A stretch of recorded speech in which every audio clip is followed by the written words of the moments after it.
Hey guys, welcome to my channel. Today we are going to be doing a gorgeous new custom design tutorial, and this one is going to be for like a brick path that I've seen a lot of lately by several different creators. So I'm going to show you how to make that yourself in case you want to make one in maybe your own style or color variation, or you want to make any changes to it. So the first thing we did was added our squares and some highlights and lowlights, and then we're texturizing.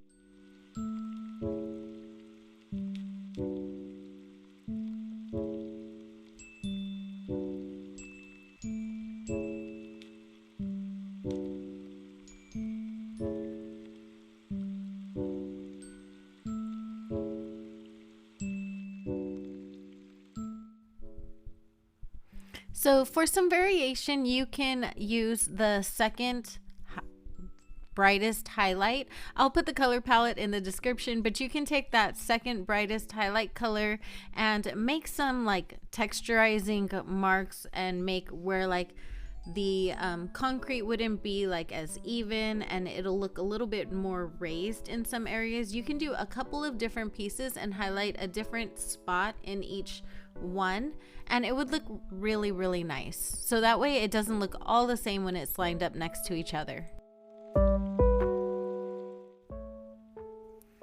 Okay, so what I like to do in the very beginning is I set up the color palette for the entire project, no matter how many pieces it's going to be, and then I just copy and paste one of the other pieces to the next one in order to have the color palette set already. Now this one is just going to be a square brick, so the tiles are going to be 8 by 8. Every 8th space you want to have a horizontal or a vertical line, and we're just gonna highlight and shadow those. Yes, I do realize I missed that white grout line on the bottom. I do come back and fix that.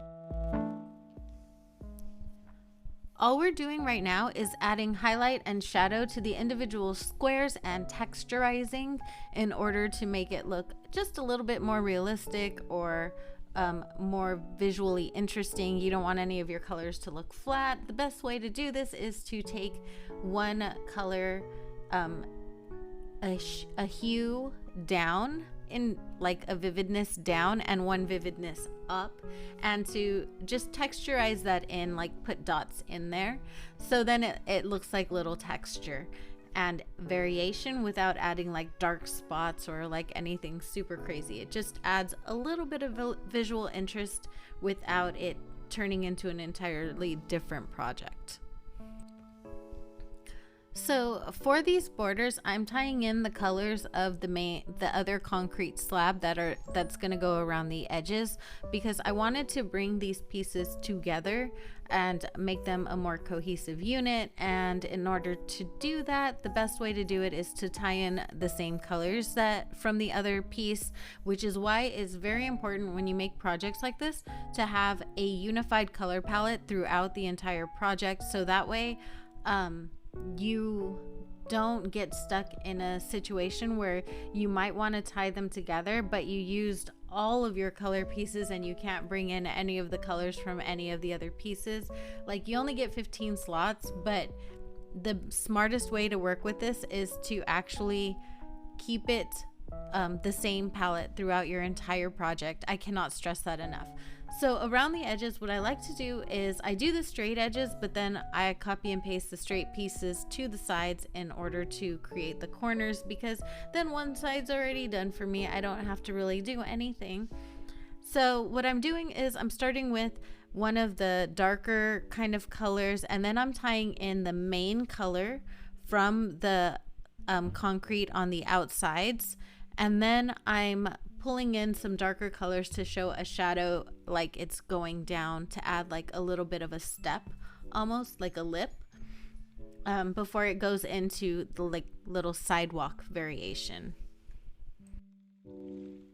So within those colors around the edges, I am adding like a highlight, like some highlight low light kind of texturized colors because we still don't want it to be flat.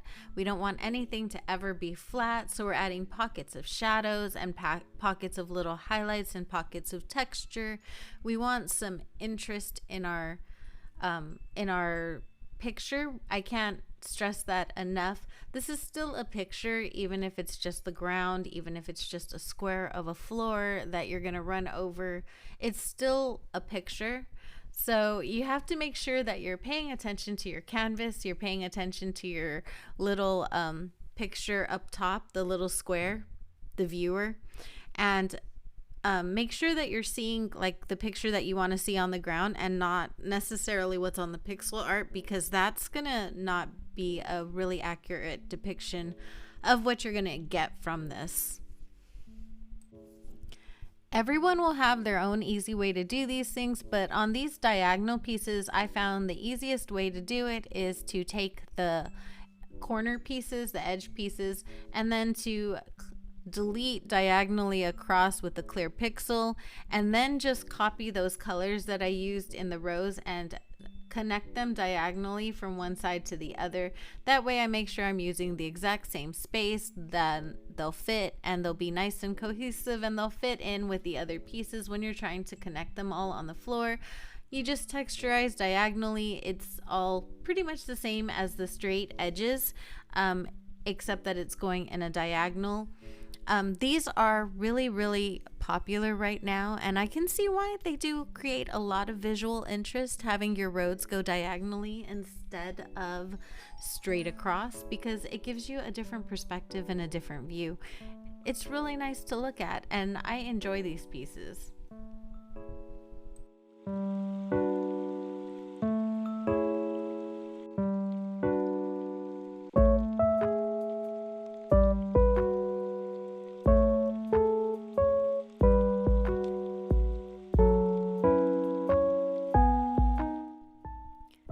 So these plain sidewalk pieces are going to be much easier.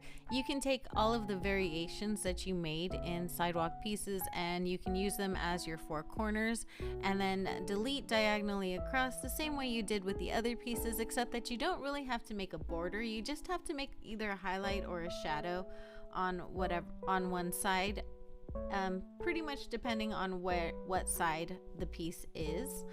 And yeah, that's it. There's nothing else to it. It's pretty easy. I'll let you watch me do the rest of these.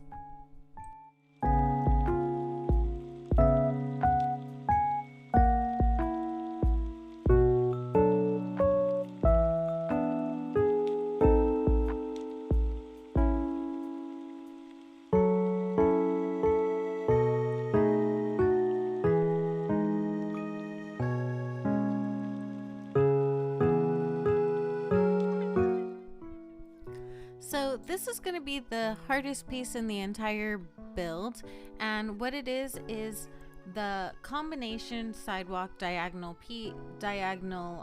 brick road.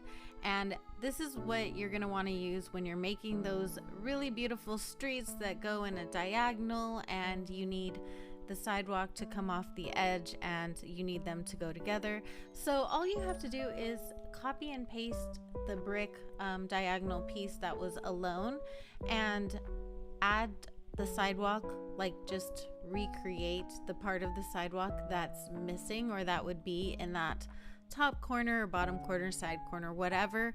And there you have it. That's it. Just add it in and you're good to go.